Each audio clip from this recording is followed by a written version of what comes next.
प्रेमियों में जोश और जुनून छाया हुआ है। करीब महीना भर रैली को होने को आए, फिर भी उनका जोश और जुनून ख़त्म नहीं हुआ। जैसे वहाँ यूक्रेन वाले जोश और जुनून के साथ लड़ रहे हैं देश के लिए अपने, ऐसे ही हम लोग भी यहाँ लड़ रहे हैं। सत्संगी लोग रैली निकाल के और प्रचार प्रसार कर रहे हैं शाकाहार का। और हारने की ज़रूरत नहीं है। जब तक गुरु महाराज स्वयं आके मना ना करें तब तक मानने की ज़रूरत नहीं है। बोलिए प्रेमियों ये मौका दे अवसर, चूकने की ज़रूरत नहीं है। जो अवसर चूक जाते हैं वो बार बार से धुन के पछताते हैं।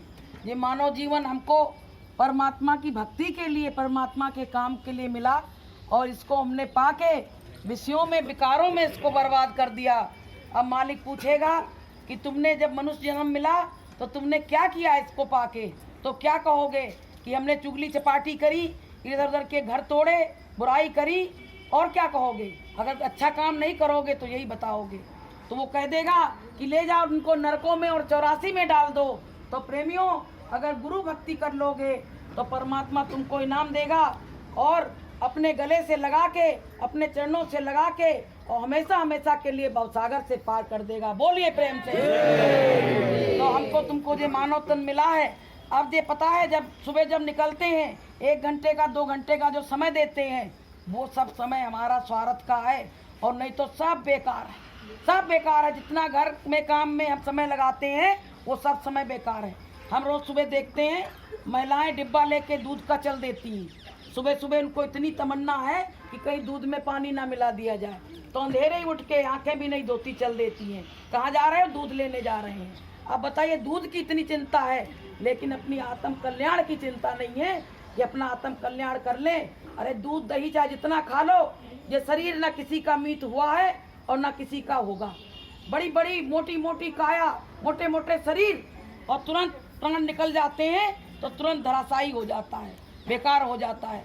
इसलिए प्रेमी भाई बहनों, इस शरीर का ज़्यादा ध्यान ना देके अपनी आत्मा का ध्यान दो, क्योंकि हमको आत्म कल्याण करना है। बड़े भाग्य से हमको नर्तन मिला है और ये नर्तन हमारे शरीर हाथ से चला गया तो दोबारा मिलने वाला नहीं है।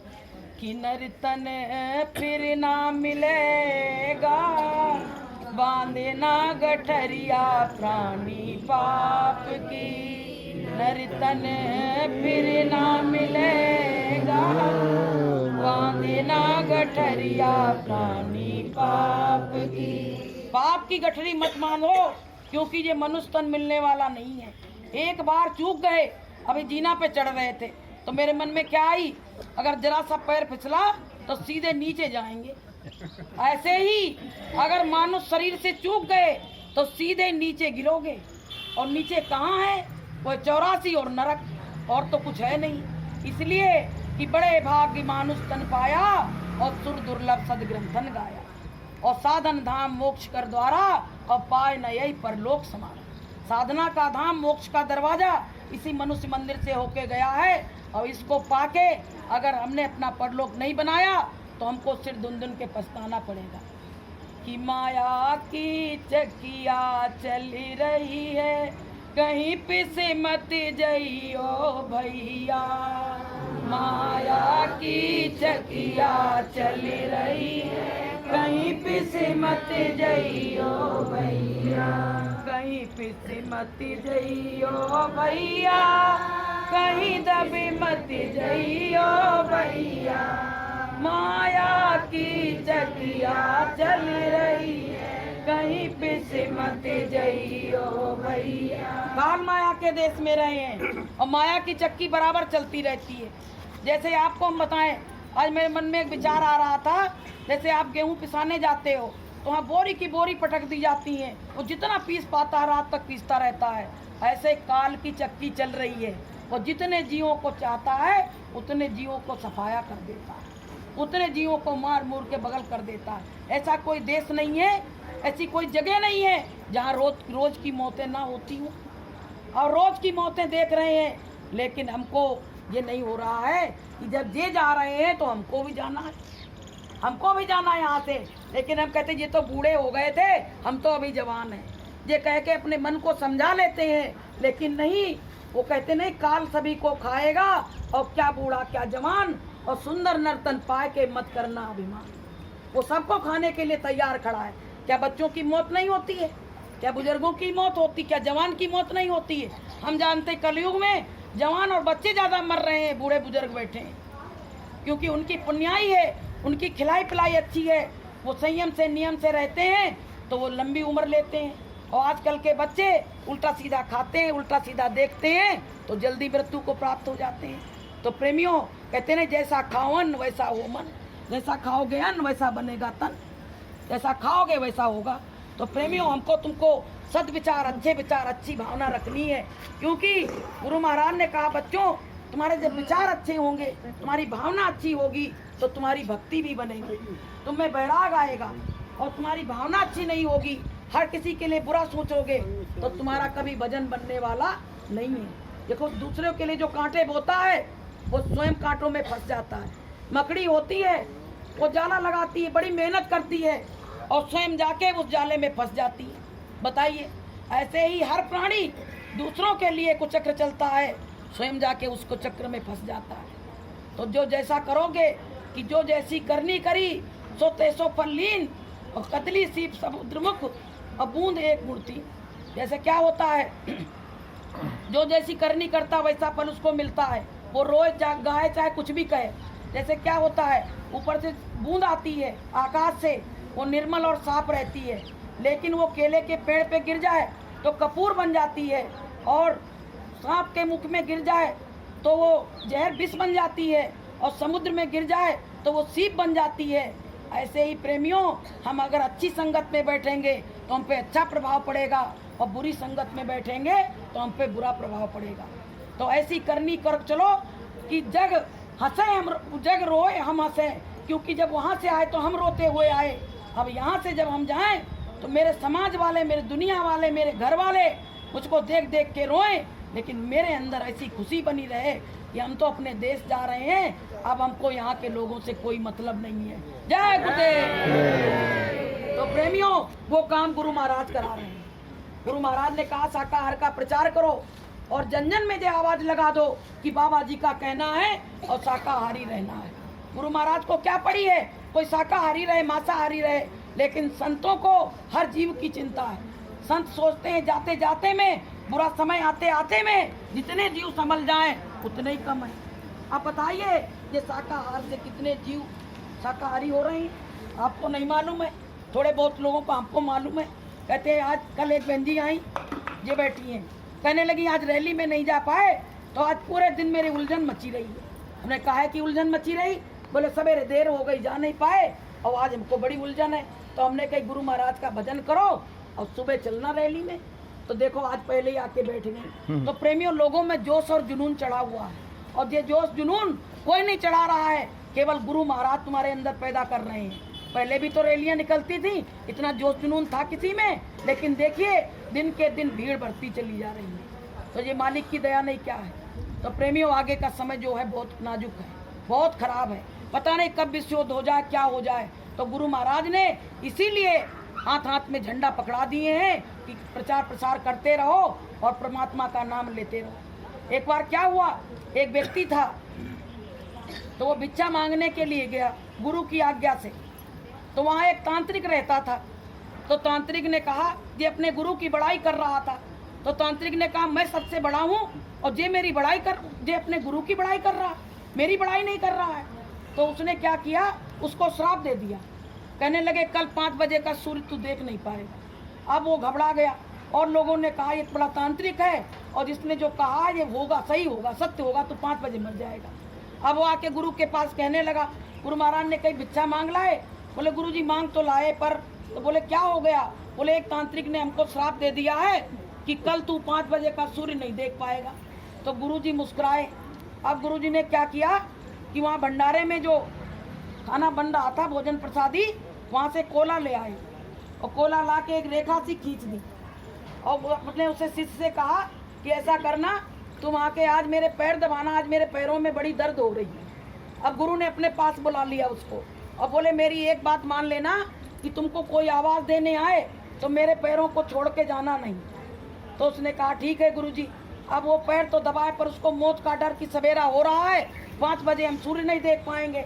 आप प्रेमियों क्या हुआ, रात में शक्तियाँ आई, उसको बुलाने लगी कि बेटा मैं तेरी माँ हूँ, तू आ जा, मैं तुझको गले से लगा लूँ।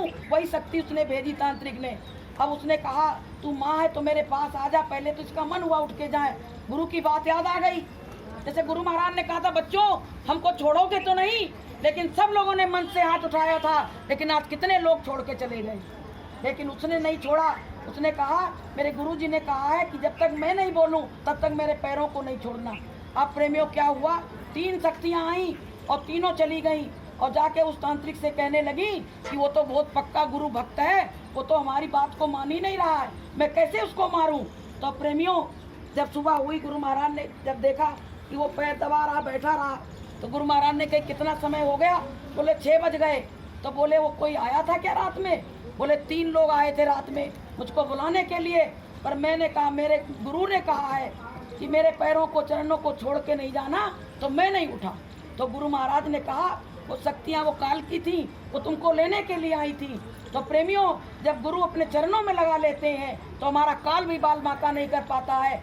ऐसे गुरु महाराज ने हमको तुमको अपने पास में बुला लिया, अपने चरणों से लगा लिया, झंडा पकड़ा के और गुरु महाराज का नाम लेवा के अपने चरणों से लगा लिया। तो मेरा भी काल बाल बांका नहीं कर पाएगा, जैसे उसका नहीं कर पाया ऐसे मेरा भी नहीं कर पाएगा। बोलिए प्रेम से। तो प्रेमियों ये छोटी छोटी कहानियाँ हमको ये शिक्षा देती हैं कि गुरु महाराज को छोड़ के हमको कहीं नहीं जाना है। अगर पार लगाएंगे तो गुरु महाराज ही लगाएंगे, वरना कोई देवी देवता कोई शक्ति हमको पार नहीं लगा सकती है, क्योंकि शक्तियाँ तो इसमें डुबाने का काम कर रही हैं और गुरु निकालने का काम कर रहे हैं। और गुरु जब समर्थ होते हैं तो किसी बात का डर नहीं रहता है, किसी बात का डर नहीं रहता है। ऐसे हमारा गुरु समर्थ है, ऐसे गुरु ऐसे रूप ऐसे स्वरूप हमने जीवन में कभी आज तक मिले ही नहीं। जब गुरु महाराज मिले तो इनके स्वरूप को देख के ऐसा लगा कि कोई बहुत महान शक्ति है जे। इनकी आपने भुजाएं नहीं देखी गुरु महाराज की, कि यहाँ तक नीचे जाती थी, हमारी तुम्हारी यहीं रहती है। ये विलक्षण शक्तियाँ होती हैं, उनकी भुजाएं घुटनों से नीचे रहती हैं। गुरु महाराज का कद छोटा था, फिर भी देखो उनके हाथ कितने यहाँ तक नीचे चले जाते थे। तो प्रेमियों ये मनुष्य नहीं थे, ये तो भगवान परमात्मा स्वयं हमारी तुम्हारी परेशानी देख के इस संसार में उतरे, इस कीचड़ में उतरे, और उस परमात्मा को हमने समझ ही नहीं पाया। उनको हम मनुष्य समझते रहे, गुरु महाराज को कहते रहे इंसान है। अरे वो मथुरा में रहते हैं, वो तो हर सम अंग और संग रहते हैं। और जब द्रौपदी पे मुसीबत पड़ी, परेशानी पड़ी, तो उसने तो ये सोचा कि द्वारकाधीश तो मथुरा में बैठे हैं, तो उन्होंने नहीं बुलाया, अपने पतियों को बुलाया, तमाम लोगों का सहारा लिया। लेकिन जब दीनानाथ कही तो परमात्मा प्रकट हुआ कि नहीं हुआ। तो ऐसे प्रेमियों तुम कहीं भी मुसीबत में परेशानी में फंसे हो, तुम जय गुरुदेव बोलोगे तो परमात्मा वहीं से प्रकट हो जाएगा, किसी ना किसी रूप को धारण करके आ जाएगा और तुम्हारी मदद कर देगा, तुम्हारी रक्षा कर देगा। बोलिए। तो प्रेमियों ये मानव जीवन मिला है, इसको सार्थक बनाने के लिए संगत का काम करते रहो। कोई कुछ कहे तो पता है जैसे कोई घूरा होता ना, घूरे पे सब कूड़ा डाल देते हैं, वो बन जाओ कि डाल लो, जो कुछ कहना है कह लो, हम तो अपने मालिक का काम कर रहे हैं, कहीं हमारे मालिक के काम में विघ्न न पड़ जाए। इसलिए प्रेमियों तमाम शक्तियाँ काल की काम कर रही हैं, जुड़वाने का सब काम कर रही हैं। लेकिन अगर गुरु को देखोगे और अपने को देखोगे तो कभी नीचे नहीं गिर पाओगे। अगर गुरु को नहीं देखा और अपने को नहीं देखा और तीसरा कोई बीच में घुस आया तो हमेशा हमेशा के लिए गिर जाओगे। इसलिए प्रेमियों बराबर साधन भजन भी करो। ये नहीं सोचो हम रैली में जा रहे हैं तो हम साधन भजन माला कुटी पे टांग दी, नहीं। गुरु महाराज ने कहा था कि यही भजन तेरे साथ चलेगा और पावेगा आराम, और मन तू भजो गुरु का नाम। भजन भी करो, क्योंकि पूरा दिन क्या करते हो, 3 बजे उठो भजन करके यहाँ रैली में आओ, पता नहीं रास्ते में कोई एक्सीडेंट हो जाए, कोई मौत हो जाए, कोई क्या भरोसा है, वो तो हर समय साथ चल रही है मौत। तो माला वाला करके सब लोग आया करो, ये नहीं है मुँह खुल्ला किया और चल दिए रैली में। भजन 1 घंटा का करके तब रैली में निकला करो, ये मालिक का आदेश है। और उसके बाद भी शाम को भी करो, क्योंकि जितना भजन करोगे उतना ही तुमको अच्छा परिणाम मिलेगा। तुम्हारी डबल ड्यूटी लग रही है, इधर तो रैली की और उधर भजन की, डबल काम करोगे तो परमात्मा कहाँ तक दया नहीं करेगा। तो प्रेमियों ये खराब समय से बचना है तो हमको सबको शाकाहारी रहना है और मालिक से अपने अपने गुनाहों की रोज माफ़ी मांगा करो। आगे का समय बड़ा खराब है, जो समाचार वगैरह बता रहे हैं इस हिसाब से तो थोड़े दिन की ज़िंदगी बची है। गुरु महाराज ने कहा था आग लगेगी तो सबकी दाढ़ी में आग लगेगी तो कौन की कौन बुझाएगा, और आग लगेगी तो आँच आएगी जरूर। सत्संगी सोचे आँच नहीं आएगी, आँच आएगी, थोड़ा सा झुलसेंगे भी लेकिन मरेंगे नहीं। बस तो भजन करते रहो, भजन ही हमारा सार है, और तो सब पूरी दुनिया बेकार है। तो इसी के साथ हम अपनी वाणी को विराम देंगे। बोलिए प्रेम से ये माता